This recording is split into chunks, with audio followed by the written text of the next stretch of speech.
बीते 9 महीनों से इजराइल और हमास के बीच जारी जंग के बीच इजरायली प्रधानमंत्री बेंजामिन नेतन्याहू अमेरिका के दौरे पर हैं और यहां उन्होंने अमेरिकी संसद के संयुक्त सत्र को संबोधित किया।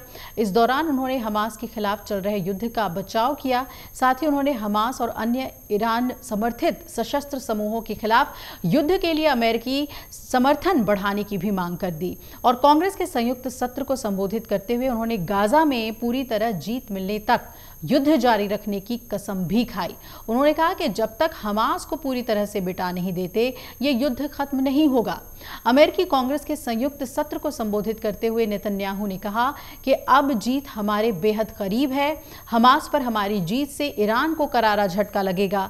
इस दौरान इजरायली पीएम ने हिजबुल्लाह को भी कुचलने की धमकी दी और कहा कि हम अपने लोगों को सुरक्षित करने के लिए हर जरूरी कदम उठाएंगे।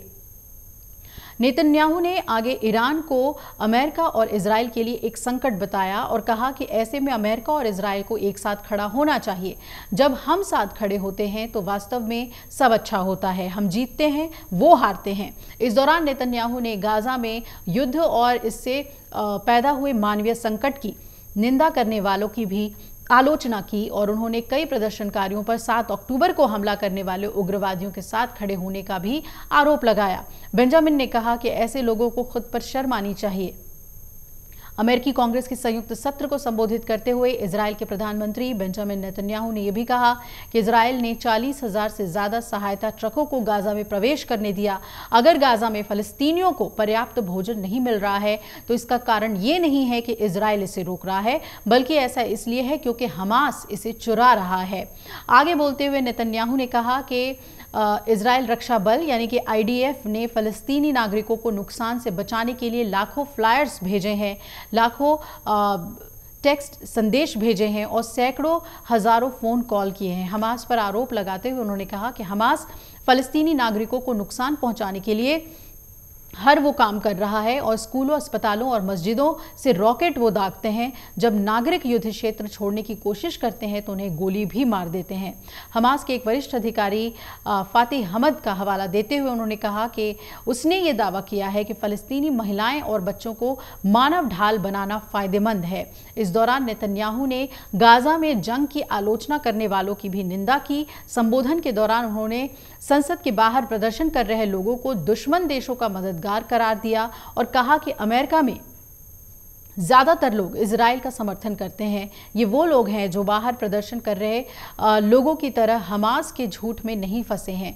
इस दौरान वाइस प्रेसिडेंट और सीनेट अध्यक्ष कमला हैरिस सदन में उपस्थित नहीं रहीं। उन्होंने पूर्व निर्धारित चुनावी यात्रा का हवाला देते हुए पहले ही संयुक्त सत्र में रहने से मना कर दिया था। वहीं वॉशिंगटन के सीनेटर पैटी मरे ने भाग लेने से इनकार कर दिया। ऐसे में सीनेट विदेश संबंध समिति के अध्यक्ष सीनेटर बेन कार्डन ने उनकी जगह पर सीनेटर प्रो टेम्पोरर के रूप में कार्य किया। वहीं पूर्व राष्ट्रपति डोनाल्ड ट्रंप के सहयोगी जेरी वेंस भी नेतन्याहू के भाषण में शामिल नहीं हुए। कमला हैरिस की अनुपस्थिति को लेकर रिपब्लिकन सांसदों ने इसे विश्वासघात बताया।